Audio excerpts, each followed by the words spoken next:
Hi, everybody, and welcome to this week's Writers Chat. This is where we like to gather together as writers, talk about all sorts of things as writers, by writers, and for writers. We're glad you're with us today or watching the replay. We know quite a few of you watch the replay, and we're always glad that you take the time for yourself as a writer to do some thinking and growing and share in this community. This community is so important. So we're really glad to have everybody here today. And we've got a great topic here today. You know, a few weeks ago, our topic was before a writers' conference.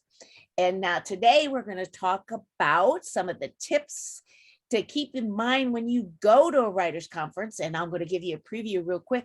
Is it next week, Melissa? I think it is next week. We're going to talk about the follow-up after a writers' conference. So it's kind of a neat series. And I think we'll hopefully share a lot of good ideas. Now, I don't want you to think we're negative nannies here today. We're not going to think negative, but you're going to hear some of the things. I know one thing I was going to share is something that I saw in myself that it was kind of like, oh, I don't want to do that. It was just help me to be aware of type thing. So we're going to share some good things and some things that maybe lessons that we learned on that. So we'll all spin it towards the positive because I'm the optimist here. And so we're going to be optimistic here. So we'll have the optimistic discussion about what to do while we are at the conference. So I'm going to turn this over to Johnny, who's going to kind of monitor and lead the discussion from one person to the other. And we'll let Johnny start us out. Hi, Johnny. Hey everyone, welcome. We're glad to have you with us. We've got actually a lot of ground to cover. So we're just going to dive right in and basically just very flexible, again, format, like I said, with sort of an outline here. So we're going to start out. Bethany's going to start out telling us what to take to the conference so that you will go very prepared and feel prepared. Because, right, if you feel like you're prepared, that just gives you that extra boost of confidence that even if it's your first conference, it's going to be okay. So Bethany, take it away. Hey everybody, so we covered a lot of this in depth in the first part of this series, but I think it's good to do like a sort of a brief refresher on some things to take and pack. So for the writers' conference, you can take a proposal if you want to. I wouldn't print more than maybe 2 copies of it because you're a lot of paper to have faculty members take home with them is something that they don't want to do. And so a lot of times I'll tell you to send them the proposal. So having a one sheet is a really great idea. Some agents and editors hate them, some love them. Have one with you. And if you don't have time before you get to the conference, you can even do what we call a concept sheet. So I put in the chat, we've got a link to a blog post on one sheets at seriouswriter.com. If you scroll all the way down though, there's a ton of resources there, including samples of one sheets and sell sheets. And so a sell sheet would be a one sheet for a book that's already been published. So it has the ISBN, it's got maybe a little bit of marketing information, some really great examples from other websites that we found is on there. But I want to talk about a concept sheet since we covered one sheets so much in the first one. And just if you're like, what's a one sheet? A one sheet is basically your book on one sheet of paper. So it's got a very brief bio for you, a headshot, contact information, and a blurb about your book, and usually a photo that's going to kind of bring everything together. And it's going to give the manuscript details. And you can really pull that from your book proposal. How many words is it? Is it complete? What's the genre? So basically, when you hand that to an agent or an editor, they can kind of get a scope of your book. And then it leads to asking questions. That's all it is a tool to get them to start the conversation, especially if you're nervous. So, but a concept sheet is a little bit different. You want to go with as many ideas as possible because you don't know what's going to hit. And so this can even be something that I literally have done it where I wrote it on a piece of printer paper, just some ideas for a magazine editor. But obviously going more professionally is the way you want to go. So I have seen books get sold where someone had their laptop and had a Word document that they turned around and the editor was looking through a bunch of things and was like, I want this, this, this, and this. I mean, basically they wanted 4 proposals on 4 different books. And it was just a paragraph of a book idea that they were sharing. And so I call that a concept sheet. I'm not sure if you Google concept sheets, if that'll come up or not, but that's a really great thing. It shows that you're prepared. Business cards, Advil, snacks, water. Don't assume that there's food anywhere. Just be grateful when there is. I just like to always kind of have like all the things with me that I may need, because I'm probably not going to be able to leave campus.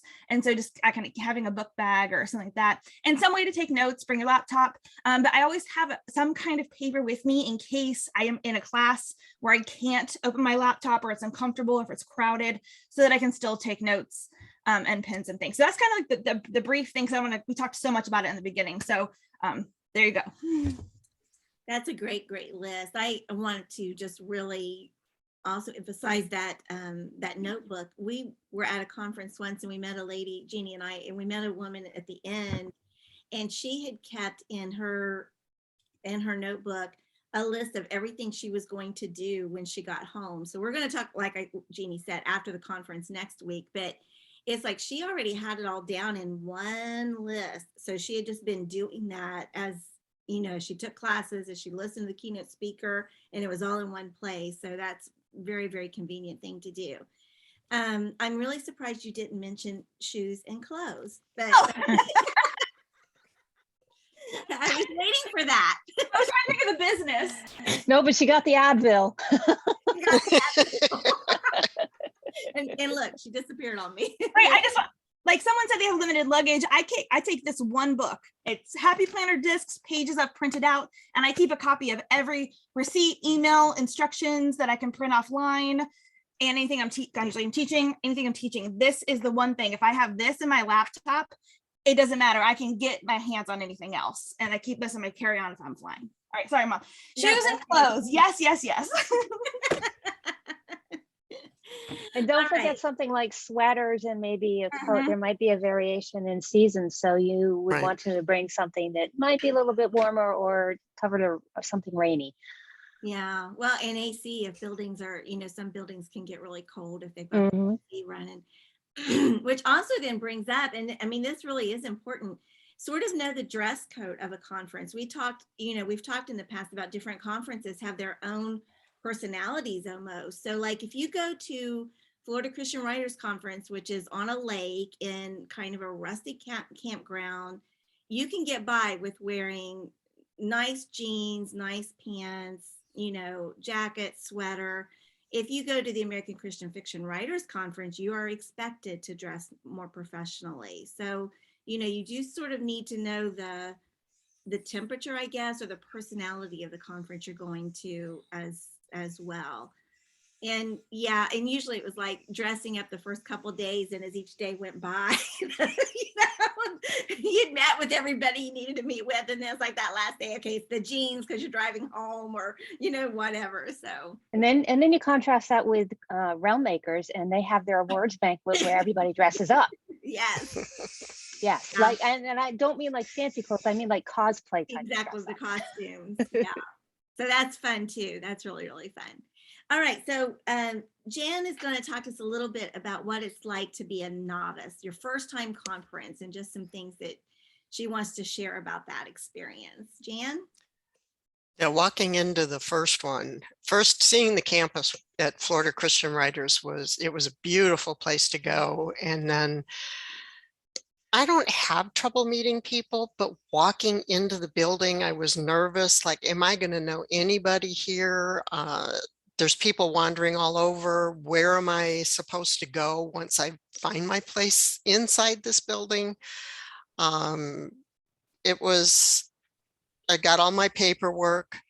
I didn't know where the buildings were, you know, what building was which one when I first got there. So I'm walking slowly, trying to read names and get acclimated. And I had a class right away. So I had to ask for a little help for directions, but everybody was always so sweet. Even if I didn't know them, it's like walking into a brand new family. It was Florida Christian Writers is just amazing. After my class, I took advantage of being able to step outside by the cross by the lake, and it is just so calming. It's a wonderful place to just go catch your breath because there's so much happening that's all new, you know, for a novice. And it was really great. And then walking into dinner, it's like, okay, where's somebody I know that I can sit with, you know, so I at least have some idea of what's going on. but it didn't take long. It was fun, and then getting to meet new people and stuff that first dinner. And everybody was kind of like me. It was like, all right, now what's going to happen? I don't know who to talk to and stuff. So we just kind of relaxed and talked about what we wrote. And that kind of, developed some friendships because we could share what we do and maybe share who I have this contact, maybe they can help you kind of thing. So just relax, let God hold you, and it's okay. Nobody's going to bite you when you get there. Can I add something to that? Is Absolutely. that's one thing I've learned at the conferences, especially if I do know at least one more person. And so, like, for example, the second time we went to the Florida Christian Writers Conference, I knew Johnny. And so I had someone to sit with, but we made the point as you go to these and you create some of these networks to watch for those one or two people that didn't have somebody. I said, come on, we'll adopt you, sit with us type thing. Right. And, you can reach out. It's that kind of atmosphere at most of the conferences, that people will invite you in and you just go ahead and sit on down, and talk about that. It's great. So also adopt the attitude of welcoming others too. Another thing, if, going to meals, if you have enough time, take your computer and bag back to your room. So it's not so cumbersome at the meal and you can relax a little more instead of worrying about trying to carry your bag around. I know that made it easier for me. All right, good tips. Anyone else want to talk about being a novice at a conference? It's scary. Yeah. All those reasons. And I think that now you can kind of tell who the newbies are, and it's the same look I probably had on my face, just that not knowing where to go and not feeling like you're in control of anything. And it feels like the people who you're meeting with have all the power for your writing career wrapped up in their little hands. And it's not true, but it feels that way very much. And so I think finding a fast friend is always a good thing. And Brandy had mentioned in the chat, what do you write as the conference icebreaker? And being able, if you're introverted, ask the question, they'll start talking. Okay, but it's good to have that answer prepared ahead of time, so you're not long-winded, and you also don't find yourself not being able to answer. Even if you don't know what you write yet, you can have that prepared and say, well, I'm still learning what I want to write. Yeah, be sensitive to people's eyes. If their eyes start to glaze over, you have said too much. So yeah. And it's time to ask them what they write and then listen very intently and very interestedly. I was going to go back to the dress code. Melissa asked a great question about where do you find that information? And my thought was there might be something on the website that says that. I'm pretty sure there is on the American Christian Fiction Writers website, where they do say this is a professional conference and you're expected to dress accordingly. I'm sure Realm Makers has information on their website about their dress up events and those kinds of things. Look at pictures on the website. Most conferences will have pictures of past conferences, and you sort of can get a feel maybe from seeing how other people dress in the past from that. So that would be another good way to do that. Excuse me. I think I know I've told this story a dozen times on here, but I'm going to say it one more time. The whole lunch thing with Jan, that always just gets to me, because all the way to the Florida Christian Writers Conference, my first time, that was my biggest concern. And I was saying, God, please just give me someone to eat lunch with, and God gave me Jeannie. So look at us now, all these many years later. So you just never, great prayer, and it can be answered in a wonderful, wonderful way, because you can meet some really wonderful friends. I also want to say, for those who may not know, that when you go to a conference like this, it's pretty common practice, at least in our inspirational faith-based writing conference world, that except for breakfast, the tables are set up so that they are for one faculty member. Like, so an agent will have a table, a publisher will have a table, editors will have a table, other authors who are on the workshop, who are giving workshops will have a table. so that you can look to see the signs and you can look to see who's going where, and then you can decide, you know, who you want to be able to meet with and connect with on a more casual basis, and you can eat at that person's table. So that's a good thing to really kind of scope out, do your homework ahead of time, have an idea of who you want to talk to and why, and figure that out too as part of your conference strategy for getting the most out of the conference. Can I add to that? Yes, ma'am. So when you go to the conference, typically the agent and editor tables are going to fill up first for lunch on the first few days, and the author tables will not be as full. And that will start to flip as people have met and pitched the agents and editors. They may not want to go back and sit at the table again because they're not trying to be stalky, or maybe they didn't have they didn't get asked to send anything, so there's really no more to talk about. And so sometimes sitting with an author at the beginning and then switching to the agent and editor as the tables get less crowded could be a good strategy. It just depends on how early you are to the lunch line. Okay, so that's really, we're getting into etiquette now, and we do want to talk about etiquette, and I'm going to start with Brandy because I know she had some things she wanted to talk about there. Yeah, I've been to a few conferences and writing retreats, and I've had a couple of experiences that really caught my attention. Sitting at a table with a bunch of other people, I could see that there are a lot of writers who are just enthralled with the guest of the table and tended to overtake the entire table and not let anybody else talk about their book. And I actually saw a couple times the editor or agent kind of trying to backpedaling a little bit, trying to get away from one or two particular people who were just taking up all the conversation and then trying to redirect questions to the rest of the table. So, it's easy to fall into a pattern of over speaking because you know your book and you're not thinking about how much time is passing necessarily when you're talking about it. So if you see an editor or agent start going and is not saying a lot, that's one cue that maybe you're talking a little bit too much.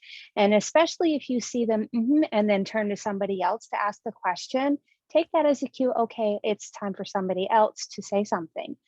I also had the experience where a group of writers, new writers, not very seasoned, kind of a small writing arena, little day conference, they found out that I was a freelance editor, and all of a sudden their attitude shifted from just a, oh, what do you write kind of thing to, oh, I'm somebody important. And I saw people, Christians, start jockeying for my attention and trying to tell me all about their book, lacking the understanding that a freelance editor is not the same thing necessarily as a editor for a publishing house, and also kind of over talking other people. And it really gave me a feel for what it was like for the special guest at the table to be kind of working with the writers at the table and how they need to have a little bit of good etiquette at the table and concern. But you know what? An editor or an agent, when they're at a table,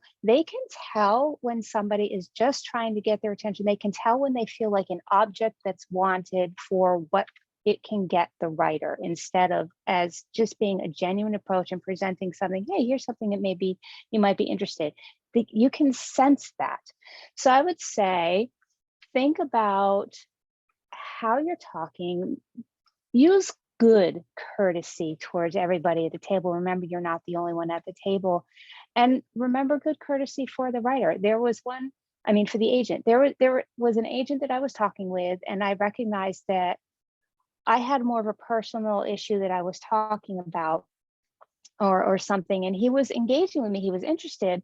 And so I volunteered to him and said, so that I don't take up the rest of the time, can we meet maybe after the meal, maybe for 5 minutes or so to discuss this further so I'm not taking up your time? And he loved that idea and really appreciated that. So when you exercise courtesy to the editor or agent at the table, it will speak well in your favor. That's true. That is true, because a lot of times you don't get to eat when you're on faculty unless you made it to the area first. And facts. That's what Catherine asked about, being punctual and unencumbered, because she says by the time she finishes eating that there's only 5 minutes left before the next workshop. So Pam had a great solution. Carry little disposable toothbrushes with you so you can just pop into any bathroom, not have to go back to your room and clean those teeth up really quick. Also, this is a hard one for me because I am a slow eater. And so you add that to talking and I may never get anything eaten, but so you just have to keep an eye on the clock and you may not get to finish your whole meal. And, you know, and it's okay to be one of the first to leave the table. That's okay. If you need more time to get ready for a workshop or for an appointment or whatever. What else about etiquette? Bethany, I think you wanted to talk some about that too. Brandy talked about, about being aware of who you're with and not just treating people as objects and all of that. But I think you have a little bit slightly different spin on that too. Yeah, and I forgot to say, don't approach editors and agents when they're in the bathroom. Oh, I'm so glad you said that. Bathroom is a no zone, okay? Yeah. Almost every editor, every agent has a story of someone slipping a manuscript under the stall. No.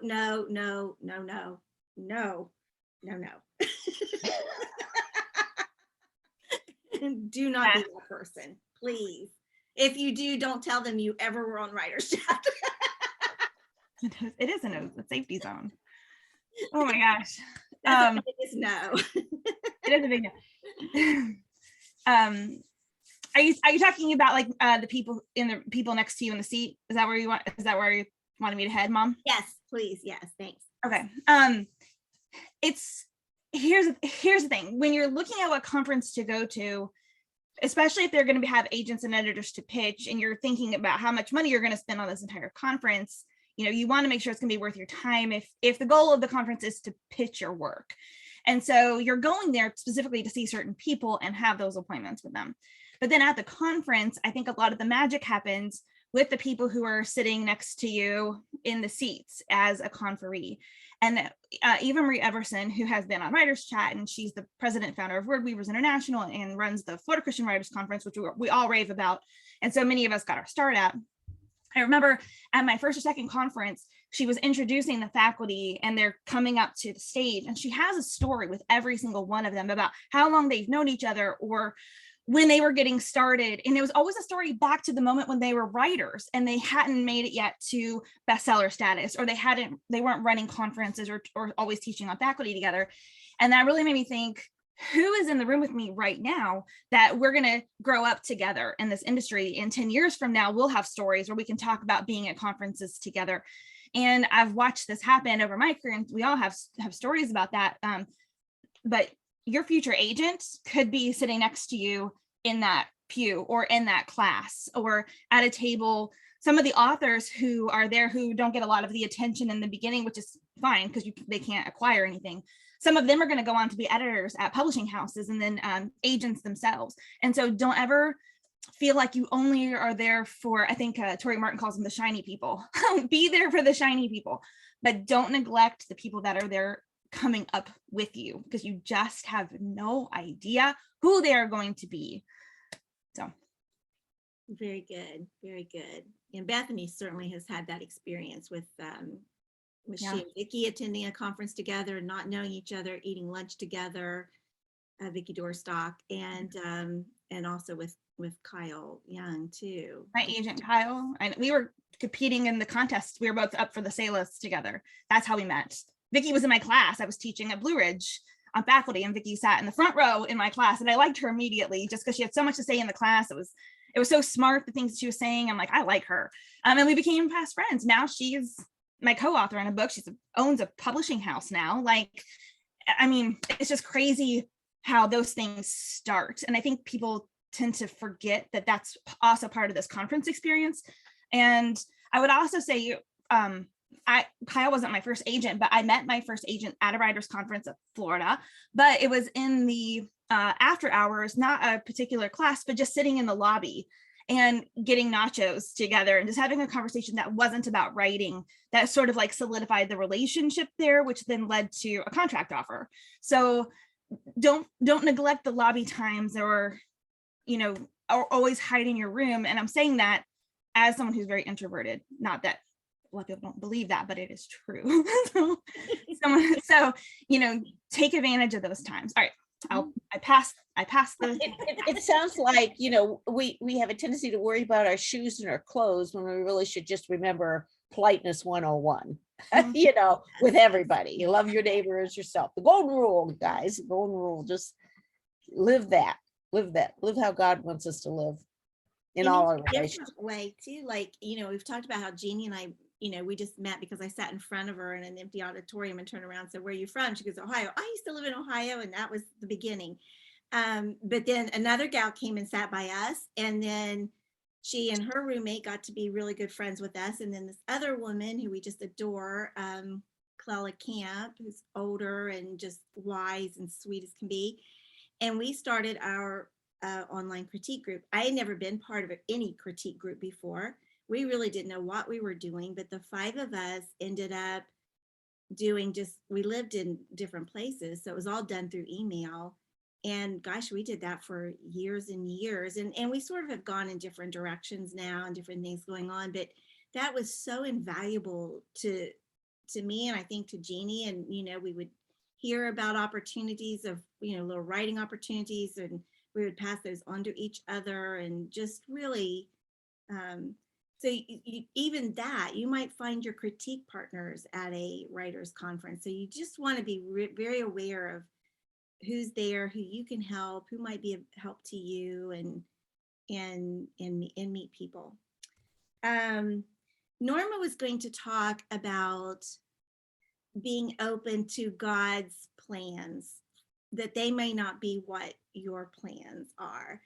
When I first started going to writers conference, I really wanted to write fiction, but I never really thought I could. I thought that was just beyond, that was like a dream too precious to even dream, because I wanted it so badly. So I was sort of afraid to think it could ever happen. So I would always go to the nonfiction stuff too. I'd go to both thinking I probably would end up writing nonfiction. To me, it seemed easier because it's more objective and different things. But, God does have his own plans, and you just don't always know what they are. So does anyone here want to talk about that, how that has happened for you in a conference experience, or attending a conference with one plan and then finding out maybe God had something else in mind? Melissa. I can add to that. Yeah, can you hear me okay? Yes. All right. Yeah, what I think I get my 2 conferences good because they were the same conference. It was the Colorado Christian Writers Conference, and I went both in 2003 and 2006. And I think it was the first one. I had gone into a class about book compilation. I didn't realize what it was about. I thought it was about one thing, and it turned out to be another thing entirely that I didn't know existed. And so I came in kind of floored in this class, not knowing what to expect. And the instructor turned out to be Randy Ingermanson.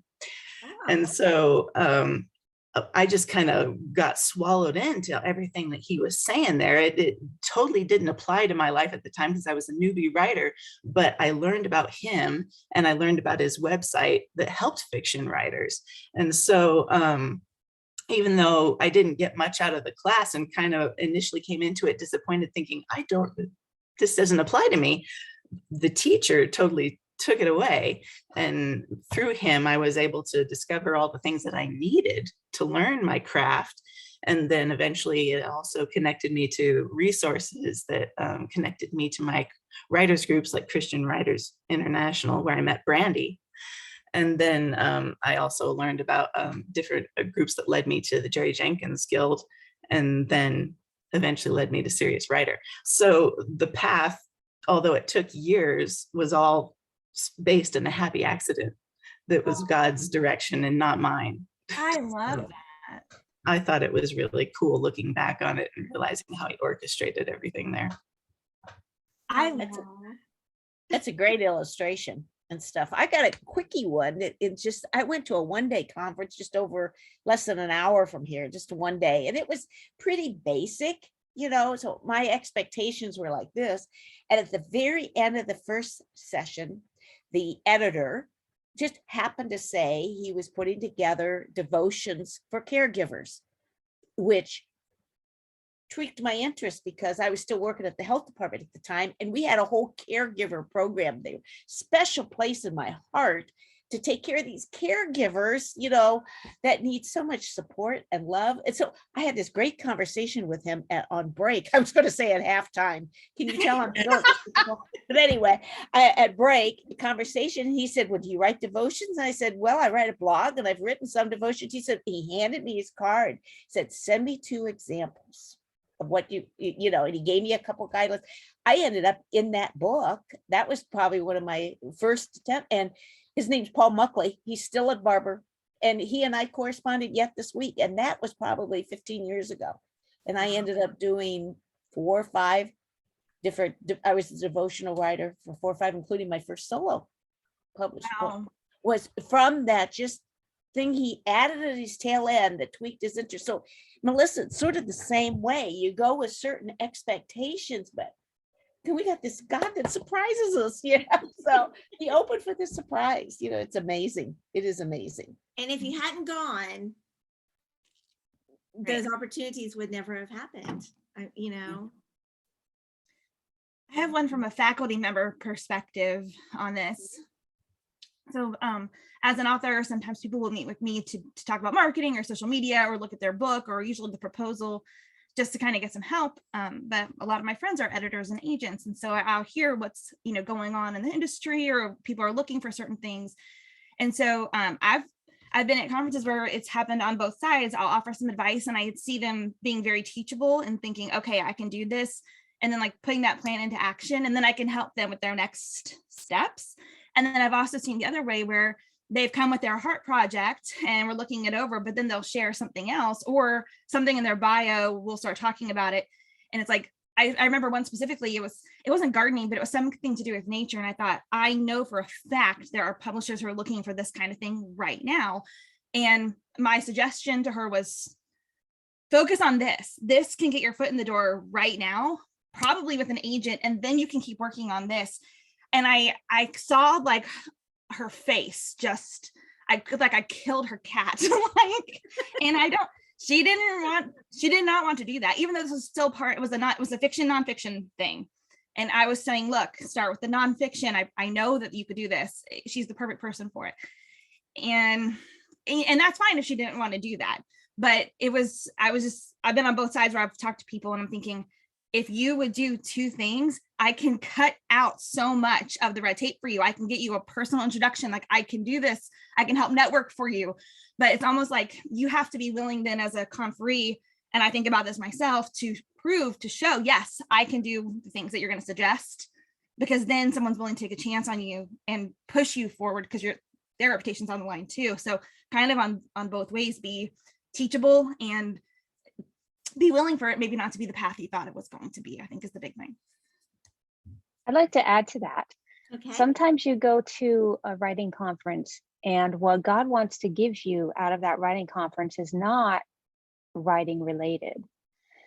I went to at least 2 different events. And one of the— You got muted, Brandy. Uh-oh. Thank you. I accidentally hit my mouse button. One of the first ones I went to because Cease Murphy was going to be speaking, and it was at a conference that was in my neck of the woods, and he encouraged me to come.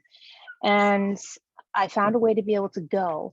At that time, I was very broken as a person, and writing was very difficult for me. But because Cease was going and he encouraged me to come, and I really wanted to meet him, and he's a really great guy. I went, and at that retreat, it was actually a retreat with a lot of good instruction. God met me there and started my healing process as a person so that I could start navigating my way back into the writing world. And I was coming out of a really, really hard place. So that was really, really important. Now, fast forward a few years later, probably like 7 or so, and I was struggling with a different aspect of the writing world, not necessarily writing, but my administration of a writing group.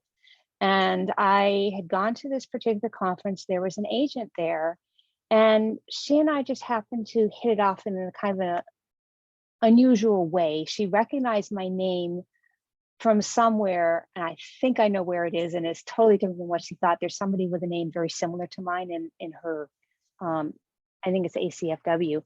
But she recognized my name when we started talking just about some personal things. And then I asked her, as someone who runs an organization, what she would recommend that I do in my situation, and told her that I was really struggling with this. And so God used that to help me be able to make a really important decision with what I should do with this particular organization. And it wasn't anything to do with my writing. On the side, she's like, hey, and by the way, if you happen to, get a novel completed that's in my genre, send it to me. But, that wasn't the purpose. The purpose was I needed to find peace in this situation it was writing related, but wasn't my writing, and it wasn't going to be anything published. And God brought that. So sometimes God will use these conferences and retreats to address a different issue in your life that you need. So be open to that. Oh, that's wonderful. Thank you for that. I know Norma kind of talked last week on last week's recording about what she was going to say this week. So just to recap just a tiny bit, is that, she went with her intention of thinking she was going to write in one genre, and as throughout the conference felt God leading her to write in a different genre. And so you might find that happening with you as well. So yeah, this is also great. Go with prayer and just be open to whatever might come your way. And I love, Brandy, your examples of it may have nothing to do with writing whatsoever, but or kind of, but not what you think. And yet those are going to be precious times. And you never know, like with Jeannie's example, you never know what one little thing is going to lead to bigger things and more things. So it's just important just to go, be open, be aware, keep your ears open, and see what happens. Yeah, and pray. Be prayerful about it. That's going to lead me into a really quick little lecture, and it'll be a short one. If you have that novel of your heart and you take it to a conference, be willing to accept the critique that you get back on it. Don't be that person who brings, here's another one. Don't be the person who brings that same manuscript again and again, year after year after year. And that's all you do because it's just, well, God gave it to me. I know one of these days someone's going to do it. Be aware that most writers, and when I was doing Novelists Unwind, I interviewed a lot of them. It's their 5th, 6th, 7th, 8th manuscript that gets published. That first novel is the novel you learn on. It may be the story of your heart, and you may love it dearly, but you may need to put it aside, write it, pitch it. If it doesn't go anywhere, start the next one. That is what you absolutely need to do. Start that next novel, bring new things to the conferences, because you will get that reputation. I have heard agents and editors talk about this, he's just bringing, it's the same thing. Like I said, be open to critiques. I may have shared this example before of a woman who talked to me about her 280,000 word novel and was so upset when I told her there was no way it was going to be published. It's a business decision. Novels, especially from first-time authors, very, very rare that it's going to be anything like that would be published. She told me the story. I was able very easily to break it down into 3 parts. So she would have a trilogy, have a series, not interested. And she was mad. She wasn't sad, like I just killed her cat. She was mad that I killed her cat. And never saw her again. So, I don't know. Know that the people there, especially at the Christian conferences, I'm not going to say necessarily about secular conferences, that most people at a Christian conference are there to help you. The faculty, they're there to be encouraging. Other entities, for the most part, are there to be encouraging. And if someone gives you advice, it may not always be the best advice, but be aware that it may be the best advice for you at that time. So, okay, that's all I'm going to say about that. Anything else on etiquette? Or any other thing that you just want to bring up about a conference while you're at a conference, Jan? Um, I went to conferences several years in a row, and I didn't always have something that was ready to go, but I got to learn from the different classes that helped me with the project I was working on. So if you can afford to go, there's so many wonderful teachers that go to the conferences. It's, and you never know who you're going to meet and where it's going to go. So I highly recommend, if you can afford it, just even if it's just to go say hi to everybody. It's a good support group. I'm going to tag on to that because my second writers conference, I went for one day, drove over with my mom, but that's where I met Michelle Medlock Adams, who is now my best friend, and we've done business together, and she's opened up a children's imprint of a publishing house now. That was her dream. And I mean, but it was one day. It was one class, and it was 1 hour afterwards where she had a moment, and that was it. And so again, like I can't tell you enough about, and going back that second year, to add on to what Jan was saying, I remembered some people, and some people remembered me, which I was surprised by. And then all of a sudden these friendships started to form. And I had even told my mom before the conference, my first year as a brand new, I don't need friends. I don't want friends. I'm fine. Like, this is not why I'm going. And it has turned out that my best friends and the majority of my friends have come from conferences. And so God had to change my heart because I was so, Hermitville. I don't remember that. That's funny. Probably because I was saying, oh, I made my really close friends at a conference. You're going, I don't need friends. I don't need any friends. Not that I had a lot of friends, just going back to just being very, homey. It's not why I'm going to people. But God changed my heart on that. So it's so much personal growth comes from these events beyond the writing part of it. Yeah. I do want to say too, there are, of course, people that say mean things at conferences. And so I don't want to downplay that does not happen. And you may get someone or an editor or somebody just really hitting you hard where it hurts. And I am sorry about that. I do know that we don't like it when that happens, as Bethany can talk about that. It's from a director standpoint or even other faculty. But again, I will say, for the most part, people are there to be helpful, to be encouraging. And if someone does say something that just I know, cry, find someone to talk to. Don't let it kill your dreams. Remember, it's just one person, and maybe they have, but maybe there's something in there. Maybe there is that one thing in their criticism, in the delivery can be really bad sometimes. And I am sorry whenever that happens. And I'll add on to that is introverts, and a lot of us are introverts. Conferences can be wearing on our souls.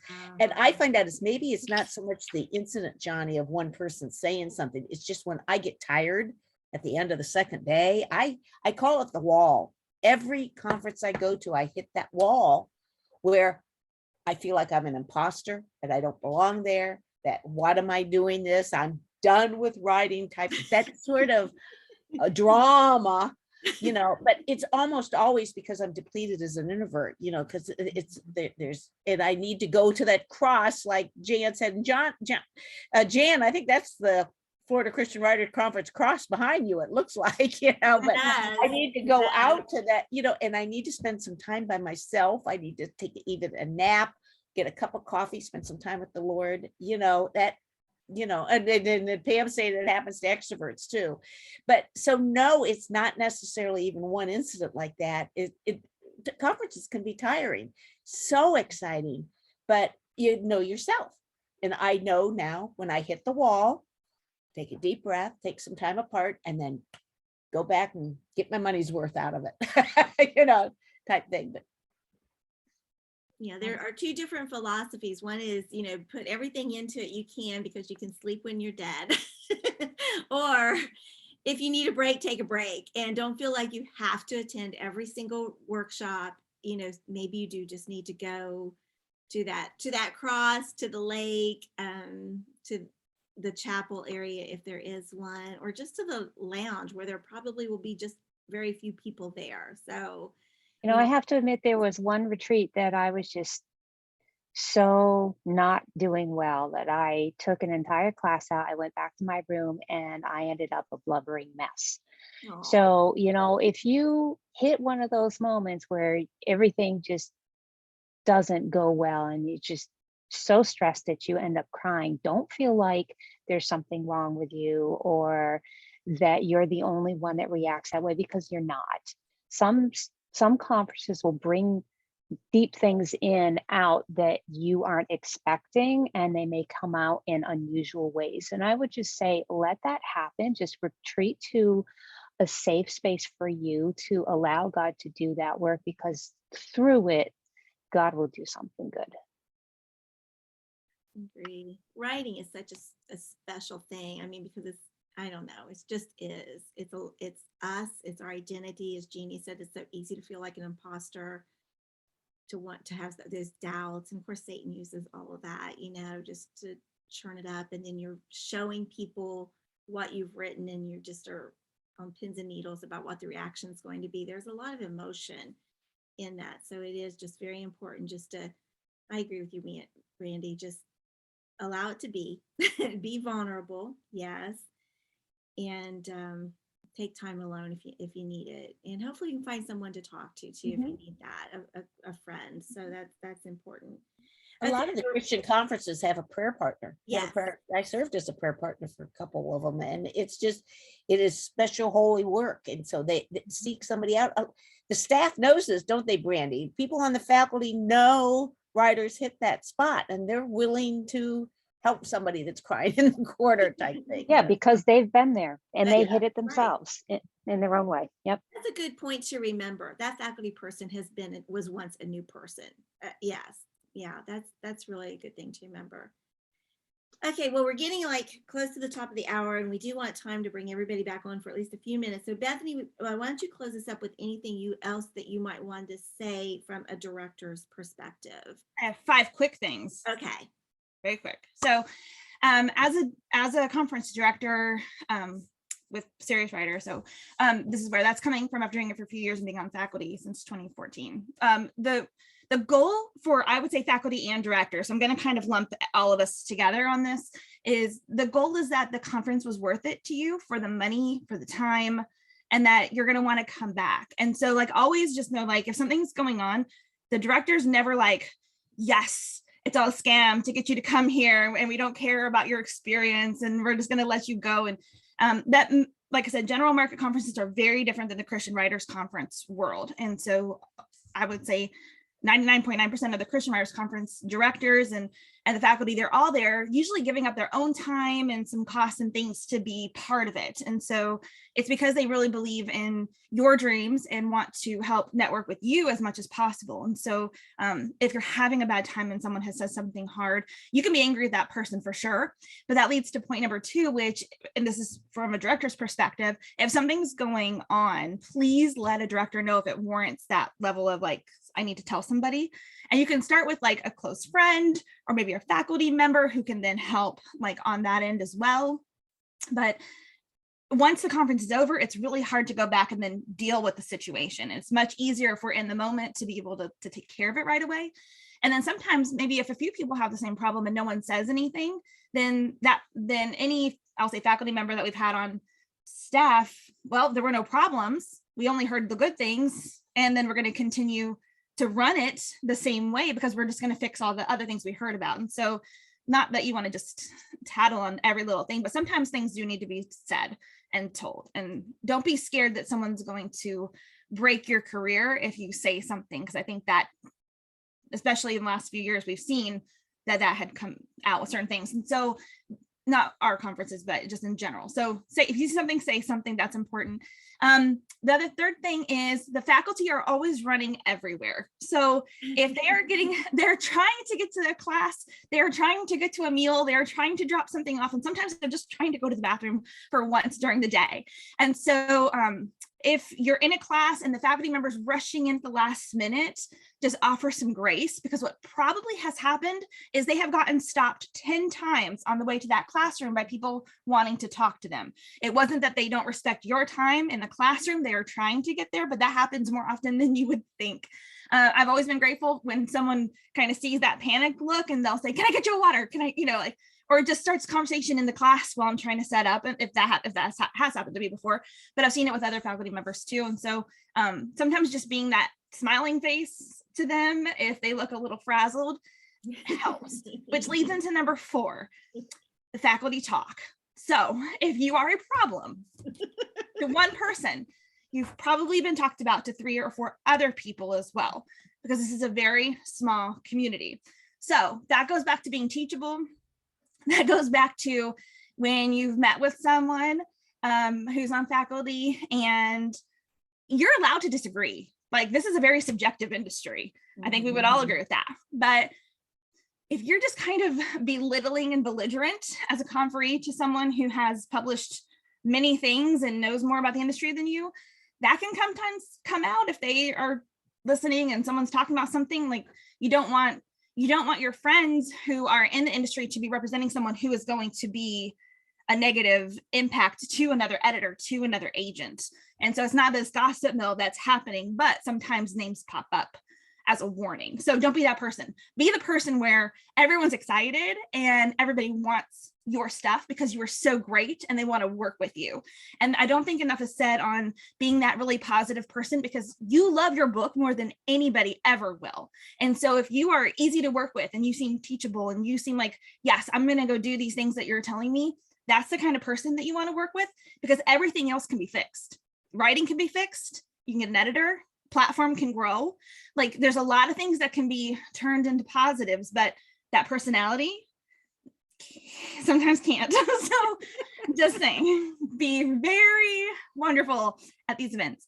And then the last thing is, send stuff in if you are asked, because I can't tell you how many agents and editors have said, and I've heard them in the rooms, only like 60% of people, or like only 10% of people, 20% of people actually send stuff in. And the thing is, you have a small window, because if they ask for a manuscript, that's because they know the time. They know the time it's going to take for you to get it in, to go through editing. They need it to go in at a certain time. And so many people do not turn stuff in when they are asked for it. And that's crazy. It's a very high number. That's a huge missed opportunity. It's a huge, why did you spend the money and time and go? It's because you get scared, right? Like, you get nervous. But the thing is, if you've got an agent and an editor looking for things, or if an editor from a house wants it, that's your best time to get an agent. So you have a couple of weeks. Like, but I'm saying people wait 6 months, 9 months, and then never turn it in. So don't do that. You have some time after the conference to get things ready, and they know that, but send it in if you are asked. And that's it. All right, why don't we have everybody come back on? As you already know, next week we're going to be talking about after the conference, some things that you can do. One of those is to send things in. We might talk a little bit more about that. If someone has requested something from you, make sure you do it. Anyone who's just popping in, or anyone that was on all the time, do you have anything else you just want to add, something we didn't cover, or something that you want to just contribute? Yes, Pam. I know this doesn't happen in every conference. Some conferences I've been to have lots of stuff in the evening, not just your closing speaking, but then there's activities and there's this and round tables and lots of stuff. And I've heard directors stand up there and say, you can sleep when you get home. You need to do all this stuff. You don't have to do all the extra stuff in the evening, and you're tired because you have paid money to go to the conference to learn and workshops and, to fellowship with people and, get to know people and all. The one year, this is, I won't say what conference. Okay, so there was this big thing going on at night, and there were several of us who went, us faculty cannot do this. We went back to the hotel and we sang karaoke in the bar. Fun. And I can't remember what year it was. It was so long ago. And every now and then we still talk about, remember that year?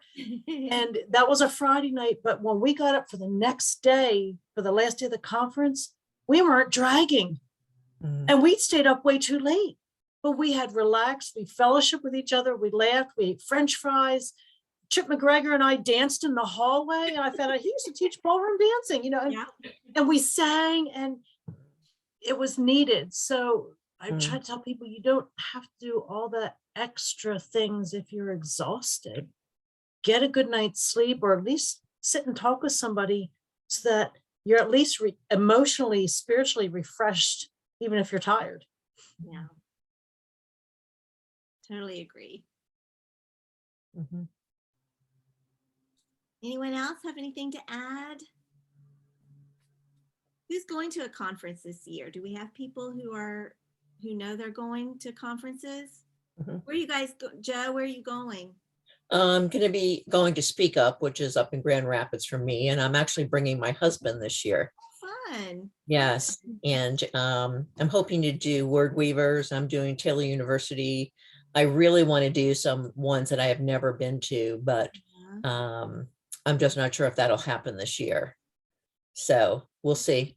I really want to focus really on children. So Good for you. Sophia, where are you headed? Yes, Realm Makers. Realm Maker. That's what I thought you were going to say. And Pam too. You guys are going to Realm Makers.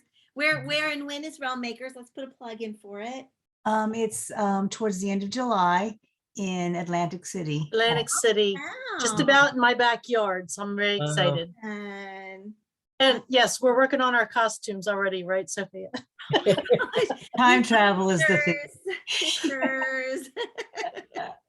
But I'm thinking about Blue Ridge as well. That was the first conference I went to, and I am very fond of it. I just, you have to consider your investments wisely, and some years call for different investments. So I'm really thinking about it this year.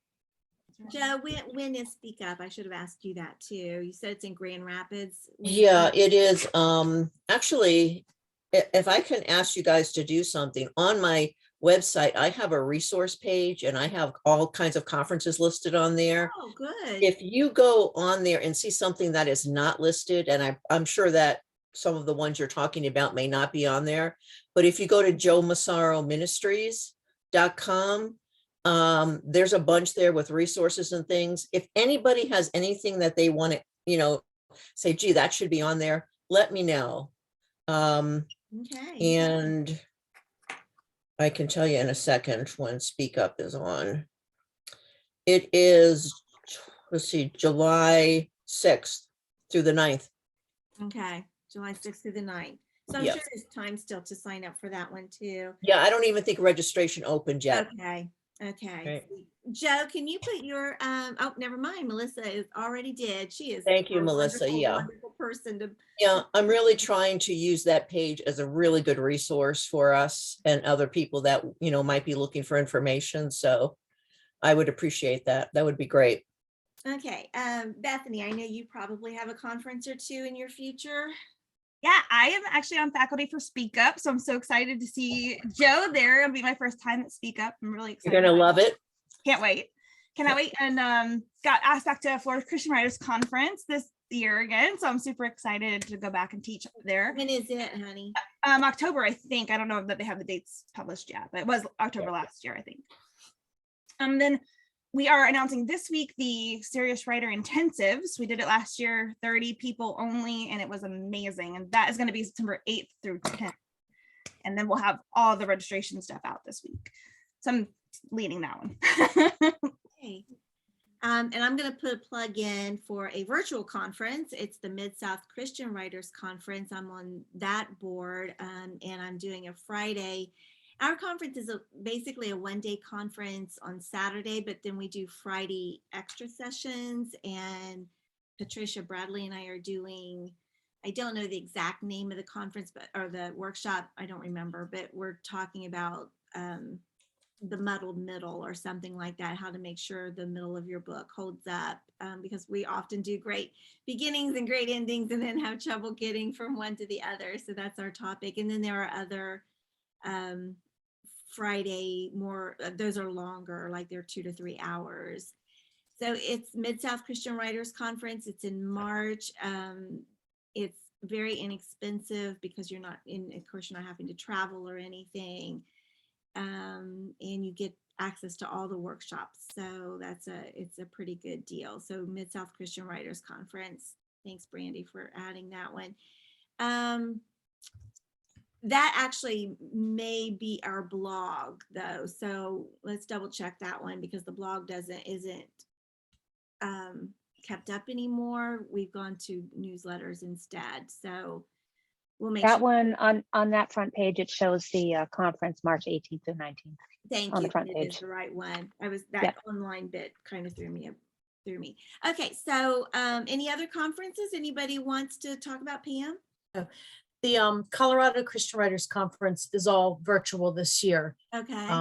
Like I think it's the weekend after Mother's Day, 12, 13, 14, somewhere in there. I'm on faculty for that for a children's writers, continuing session on writing for kids. But it's all virtual this year, and her price right now is really good. It's $199 if you register for the conference before March 15th. And Pam, which one was that? Colorado Christian Writers, Thank you. Marlene Bagnall. I can see I don't have a lot of these on my page, so. Well, there's a lot of them out there. Marlene also directs the Greater Philadelphia Christian Writers Conference, but there's no information yet on that this year. I was on faculty there last year and it was all online. So I'm going to guess it will be again, but there's no information yet. That's in the summer sometime. Okay. Oh, and I do have Colorado. Yep, I do. Yep, Okay. that's May 11th through 14th. Okay. Registration opened on the 7th. All right. Well, Jeannie had to pop out. Yep. She had another appointment. So we thank her though for being here today. Thanks all of you for being here. If you're watching the replay, we do invite you to join our Writers Chat Facebook group and to check out our Writers Chat page where you can find all of our videos, also on our YouTube channel. And I'm going to stop the recording right now, but please stay, if you're here, stay here for the after party. Bye-bye, everybody.